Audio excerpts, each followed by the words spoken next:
So there's a bracket at the top. What they are is 1.5" by 3/4 inch angle aluminum. You can see that I've got about 6 screws on each of them, plus the center bolt on the top one, and the wiper motor on the bottom board or angle. I also have a small piece of 3/4 by 3/4 inch angle there, just so that the motor was sitting square or parallel to the windshield. There's the other drive motor. You can see the bracket at the top, the bracket at the bottom, the motor itself. I put connectors, so that way if I got to change one of the motors out, I can fairly easy. Which actually I think I stripped the screw in that one a little bit because every now and then it'll click. But it still functions, still works, and goes all the way up. The bracket is attached to the A-pillar with 2 5mm screws, which there's 2 holes in the A-pillar. I just put M5 rivnets in it. The bracket itself is just 1.25" by 1/8 inch thick, stock steel with a 90-degree bend in it. Seems to be plenty rigid enough to push the window up and down. As far as the hinge, let's go on the outside. The hinge itself, I used a 2" by 4 foot, cut the length. And right now I've only got a couple of screws in it, but I plan on obviously putting screws in every single one of the holes. The silver bolt right there is to help hold the wiper motor. See my wiper, I've got to finish routing the washer hose.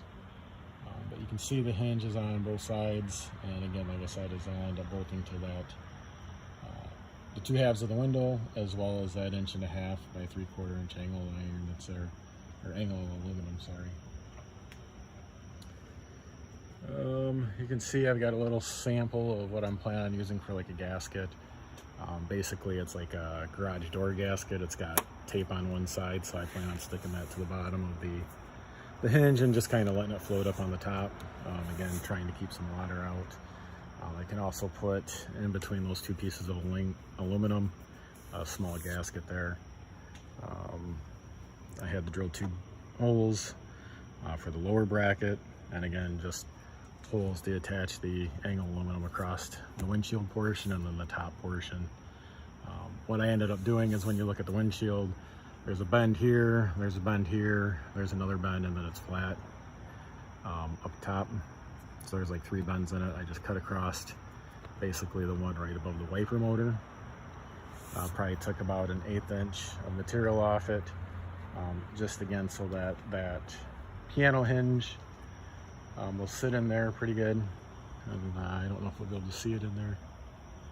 So you can kind of see how that sits between the 2 pieces of angle aluminum that you can just barely see in there. So the hinge actually looks pretty good.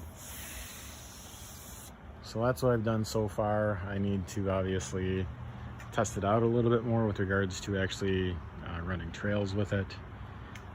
Going up and down the road with it up, it's quite nice. Obviously, we get a lot more airflow. The other thing is, it doesn't appear to bounce too much when it's up. When it's down, it does seem to bounce a little bit more. So I got to figure that out yet. Let's go ahead and start with it. I've got switches down here. So I got my washer switch, and then this is the one I use for up and down. Yeah, so not too much there. So if I make the window go up, see it go up. That's pretty solid once it gets there. But right about there, it's not too bad, but anything lower than that, occasionally you'll see it bounce when it stops. So I got to work on seeing what I can do about that a little bit. But it does go all the way up. Just a little bit over parallel to the ground right now, probably by about 1 inch or 2. So I don't have to go all the way up. I could leave it, again, parallel to the ground if I wanted to. Motors aren't too noisy. Obviously they're not quiet, but it's kind of good so you know if it's moving on yet. So yep, that's it. I'll put a bill of material together for what I got. Like I said, I'm not fully complete with it yet, but I know there's been a couple of people that have been asking about it. Yeah, and so far so good. Obviously, like I said, I haven't had it out on any trails yet. I've driven it up and down the road a couple of times, and not too bad thus far. So if everything goes well, then I will post back and say, yep, it works well on the trails as well. And you can see it seals pretty good down there as well. The other thing I did, just for my preference, is I took the tightening nuts for the metal windshield and moved them from the center over to the edge, so that way it's easier for me to reach. And then I figure when it's loose, I just grab my fingers, slide it, and then tighten it back up. So yeah, that's where I'm at right now. If you got any questions, leave them in the comments, and I'll try to go ahead and get an answer to you. And yeah, once I get some more information as far as how it actually works out in trails, I'll let everyone know.